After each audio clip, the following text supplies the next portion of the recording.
之前影片提到，《新世界》是后《无间道》时代的纲顶之作。此番重看，我才发现，影片的内在思考更多是对《教父》的延续与致敬。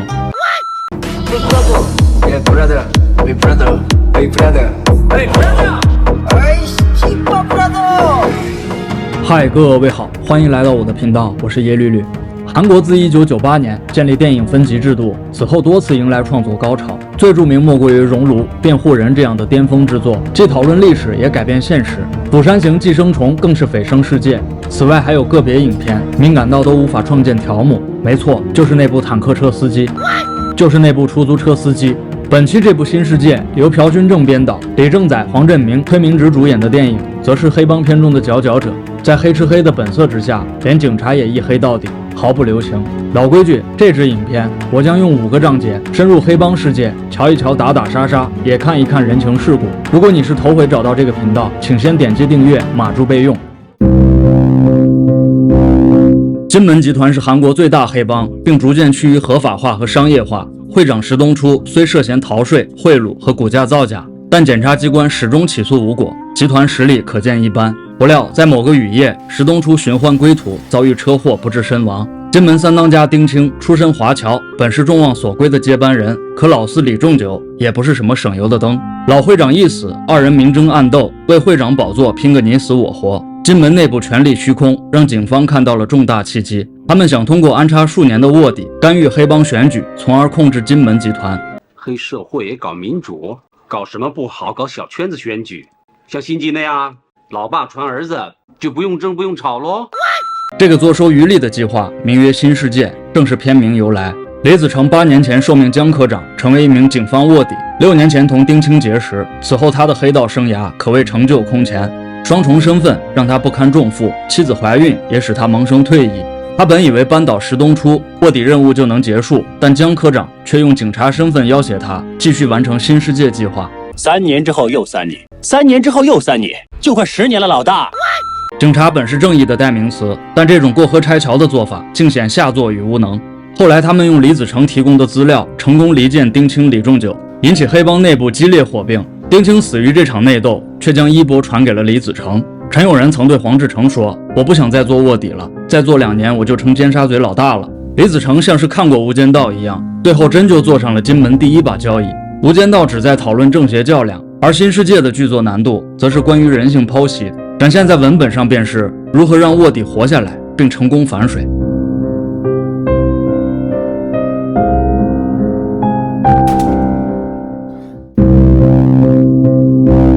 教父中，维多科里昂的大儿子桑尼处事急躁，毫无城府，也正因他半句多嘴，引得对手大开杀戒，将家族推至危险境地。妹妹婚礼时，有警察在庭院外徘徊，记录来宾车牌并拍照。他得知消息，上去便来个下马威，先抢夺并摔碎相机，而后随手扔出几张本杰明作为补偿。本片中的老四李仲久和桑尼一样拥有暴脾气。会长葬礼时，听闻警察偷拍，他便叫嚣着冲上前去，不仅砸碎相机，还对便衣警察一顿反拍，随后也是扔下钞票当作赔偿。不同的是，警察江科长意外出现，他捡起钞票并撂下狠话说：“看看是我先死还是你先毙命。”我给你滚出去！谁给谁滚出去！果然，江科长一语成谶，一句话咒死2个人，最终2人双双被李子成灭口。李仲久被捕之后，一度对丁清怀恨在心，是为警方新世界计划最成功的一环。正如缺心眼的桑尼一样，他的死亡并非偶然。或许他早该学会一句话：直如弦，死道边，曲如钩，反封侯。江科长作为李子成的上司，却不怎么信任他。前面提到，他用双重身份要挟李子成，另外还以职务之便帮李子成老丈人脱罪，意在威胁其妻子，实施监控。甚至李子成所汇报的资料，都先让围棋老师对比确认。可见在整个行动过程中，江科长只是拿李子成作为棋子，并不愿将计划和盘托出。究其原因，他自己也说过，之前有卧底叛逃的先例，所以现在有所戒备。我俩签，成交。你不往上叫了？对，我怕喊乱了。当然，这个人物也并不讨厌。首先一生正气，拒绝了丁清的贿赂；其次，围棋老师牺牲前忠告他戒烟，再次出场时，香烟便换成了棒棒糖。孙明植饰演的江科长，人性光辉与阴暗集于一身，复杂至极。相比之下，黄志成和陈永仁的关系就更为亲密，生日也不忘送一块手表祝福。提起手表，本片中送表的戏码扔给了丁青，他身前身后2度赠送手表，兄弟情深不言而喻。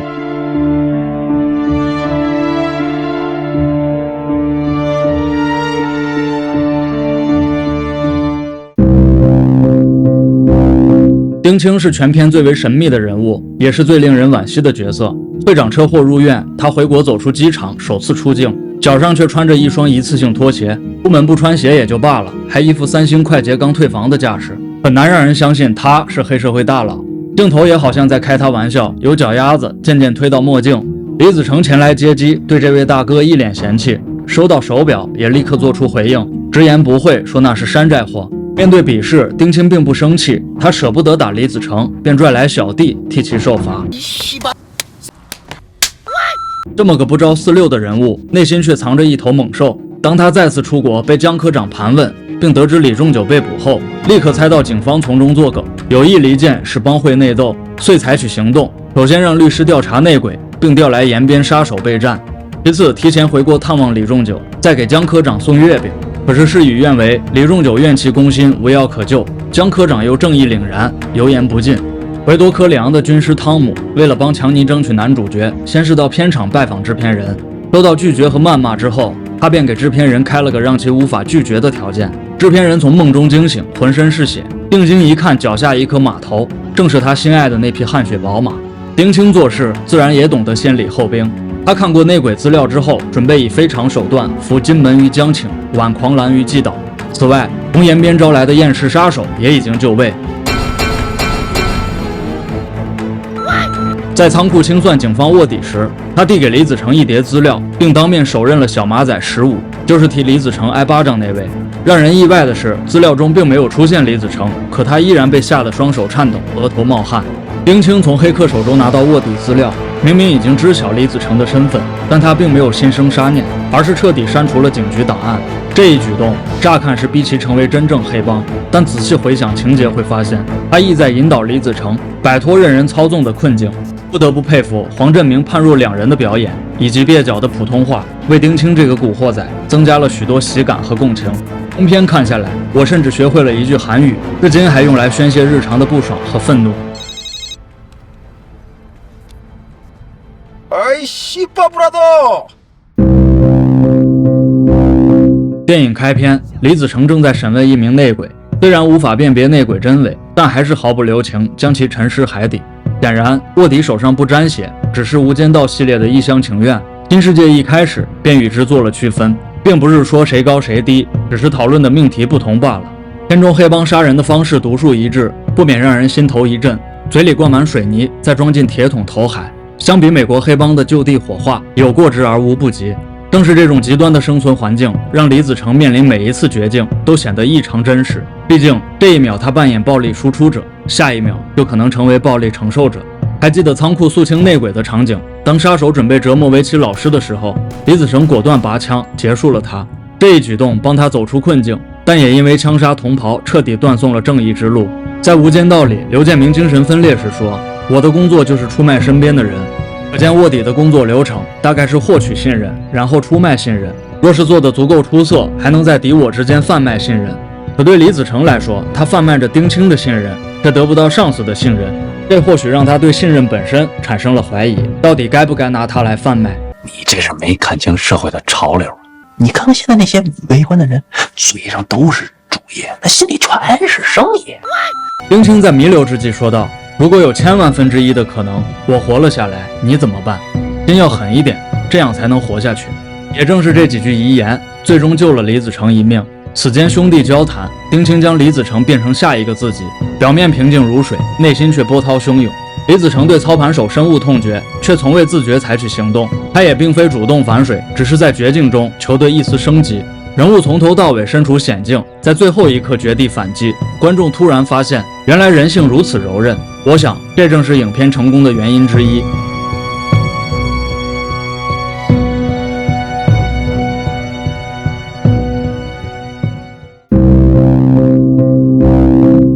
新世界还留下一个疑问：金门会长石东初究竟死于意外还是谋杀，亦或是因为没有转弯让执行？相信很多人倾向于谋杀，那么到底是谁杀了他呢？丁青和李仲九相互质问过，显然并不是他们俩。值得注意的是，警方并不在乎谁杀了石东初，而是执意制定新世界计划，意图操控金门集团。也是一个黑帮头目死亡，除了大快人心之外，又有谁会在乎呢？我们想开香槟庆祝，李坤死了，我们想开香槟庆祝。我认为可能是警方勾结二当家张守基所为，因为这厮差点成了既得利益者。当然，影片并未说明，只能作为猜测。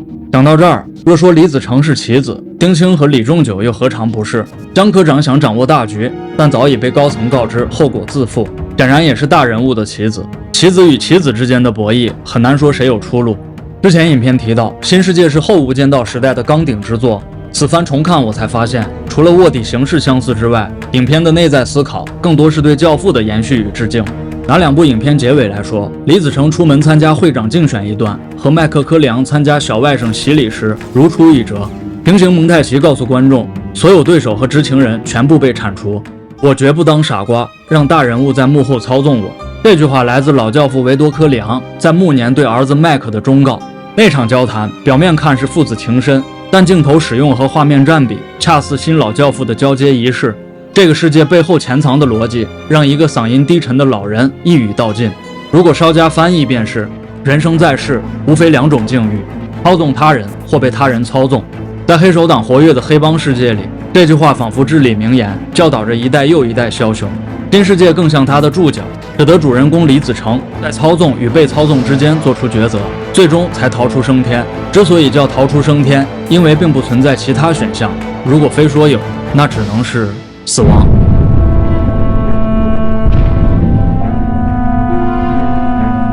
如果喜欢这支影片，请记得帮我点赞订阅，我们下期再见。